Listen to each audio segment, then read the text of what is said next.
muda. Mwanasiasa mzuri anajua siku ya kuongea na siku ya kunyamaza.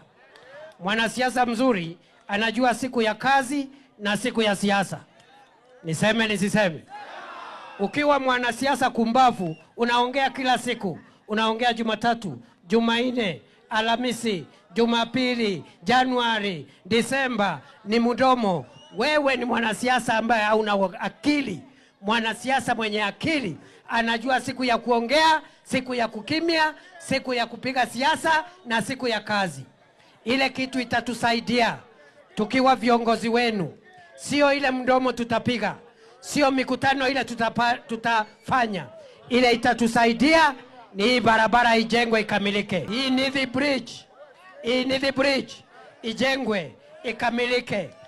Level 6 hospital, hii level 6 hospital ijengwe ikamilike.